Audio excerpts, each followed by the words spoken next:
Bueno, ya se lo decía, a medianoche, hora del este de Estados Unidos, venció la aplicación del título 42, con lo cual, pues muchos migrantes esperaban que se dejaran de realizar deportaciones automáticas. Durante 3 años así ocurrió por temas sanitarios, pero ya advirtió la autoridad estadounidense que seguirán las deportaciones, pero ahora bajo otro concepto legal del Código Penal de Estados Unidos, que es el título 8. Vamos a platicar sobre lo que podría ocurrir en las próximas horas y también de las imágenes que se están viendo en uno y otro lado de la frontera con Tonatiuh Guillén, excomisionado del Instituto Nacional de Migración. Tonatiuh, bienvenido nuevamente al programa. Buenos días, ¿cómo estás?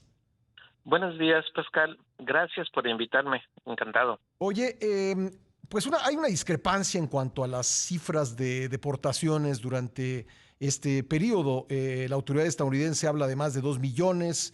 El canciller Ebrard dice que pues, esa cifra está inflada, exagerada, que nunca pasaron de 18,000 al mes.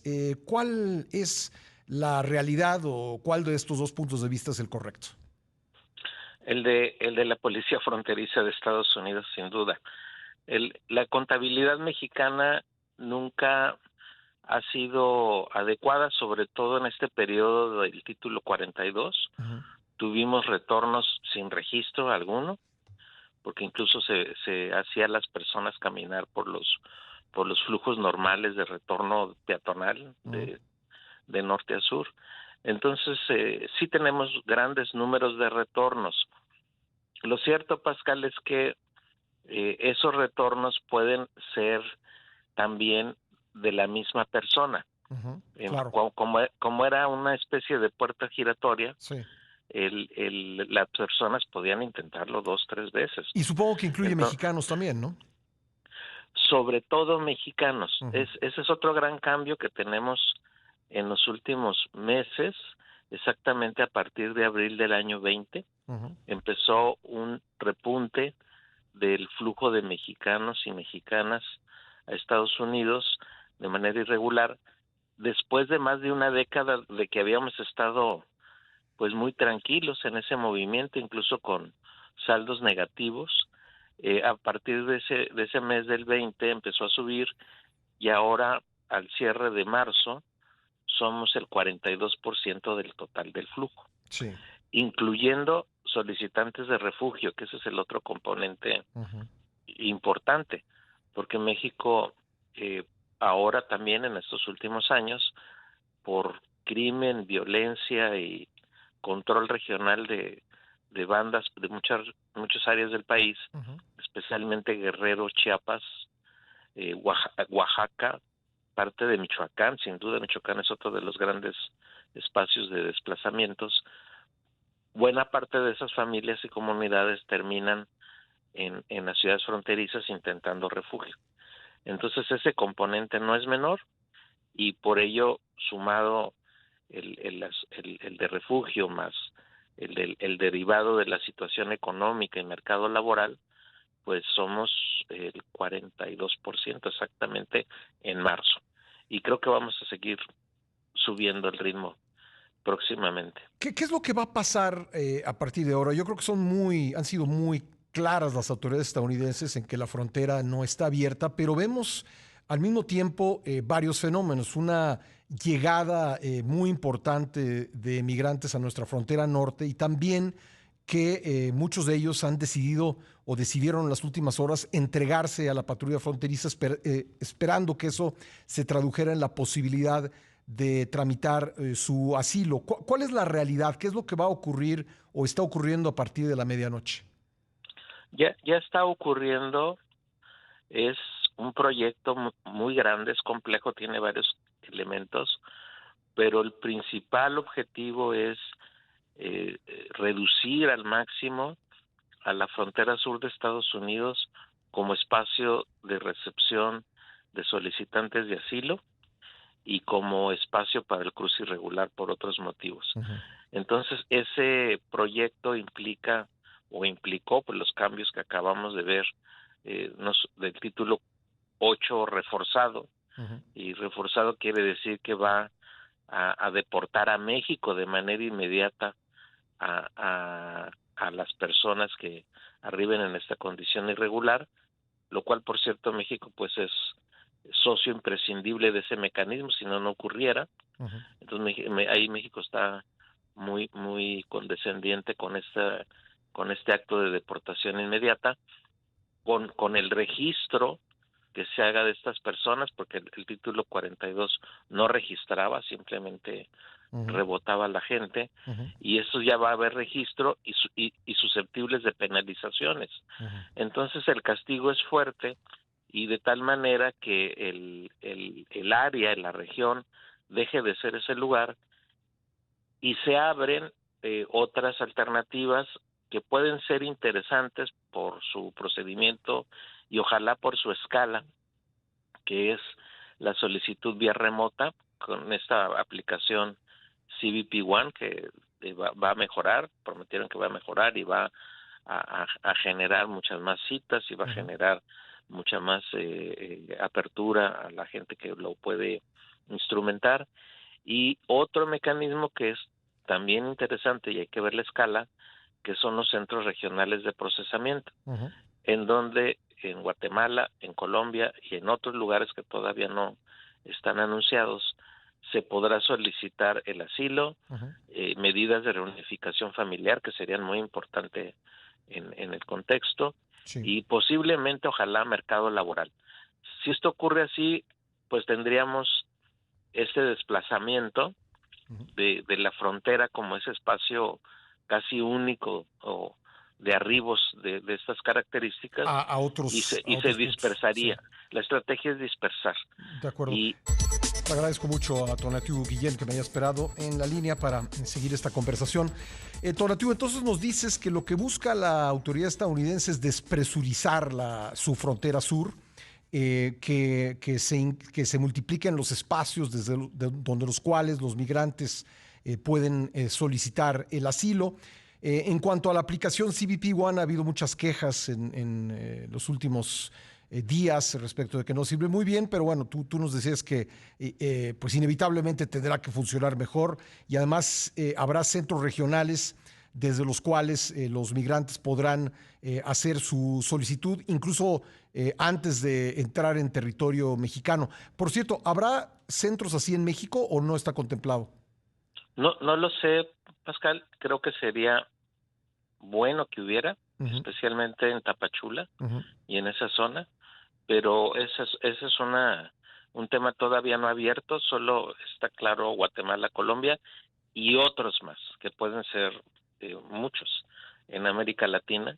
Entonces habría que esperar, ver dónde son esos puntos. Ya. ¿Qué es lo que esperas que ocurra en las próximas semanas? Sabemos, por ejemplo, que un termómetro de la migración es la selva del Darién entre Panamá y Colombia, por donde han pasado en los últimos meses cientos de miles de personas.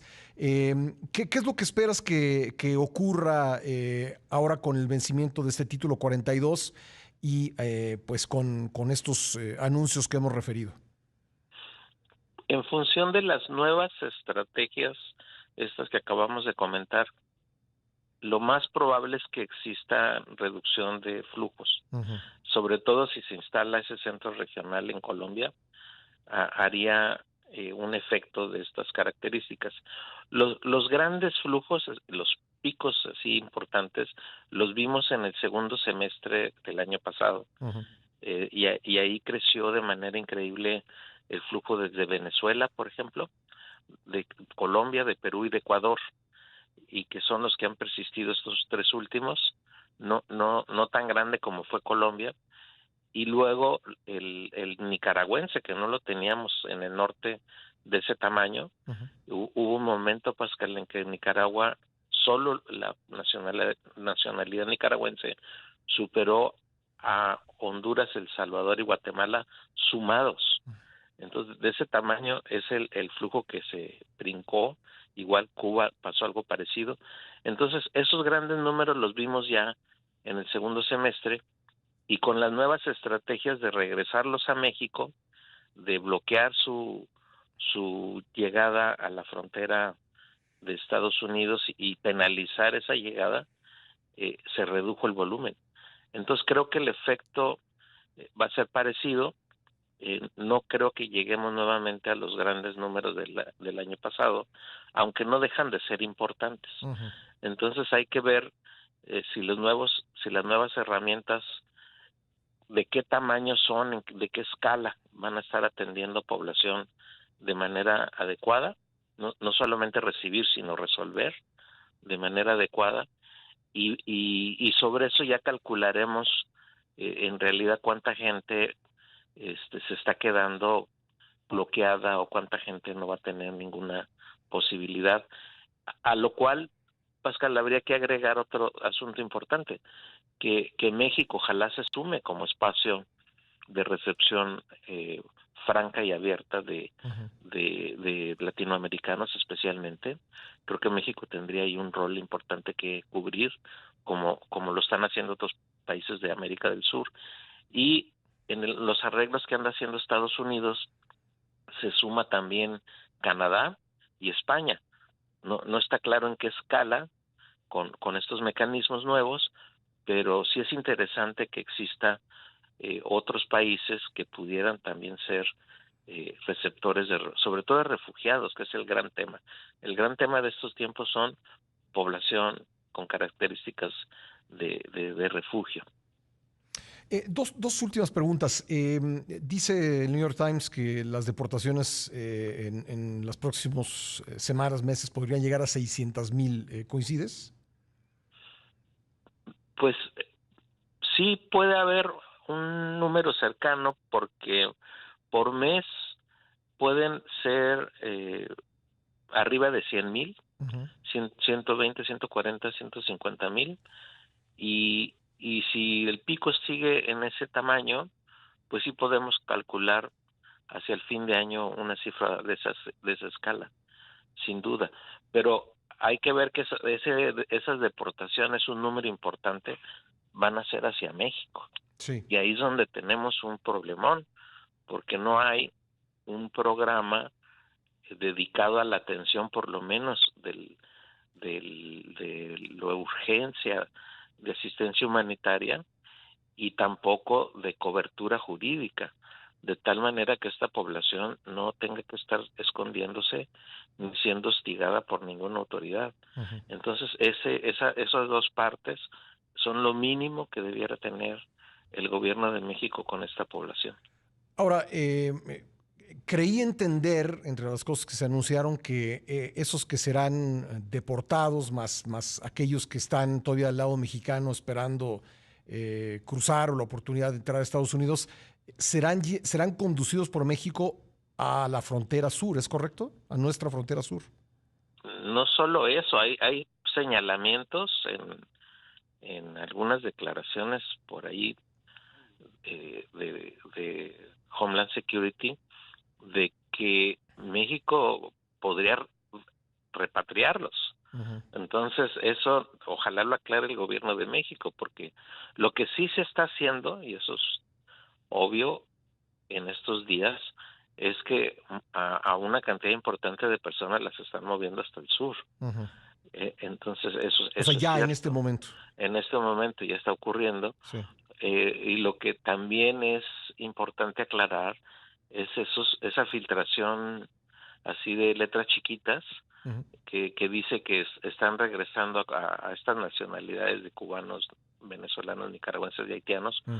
y dice con orden de repatriación. Ah, Entonces, no, ojalá lo aclaren, porque bueno. suena muy rudo eso. Pues sin duda, sin duda, Tonatiuh, estaremos atentos a la situación y por ahí dándote la lata para que nos ayudes a entender lo que está ocurriendo. Con gran gusto contribuyo con ustedes, encantado. Qué amable. Gracias, Tonatiuh Guillén, excomisionado del Instituto Nacional de Migración.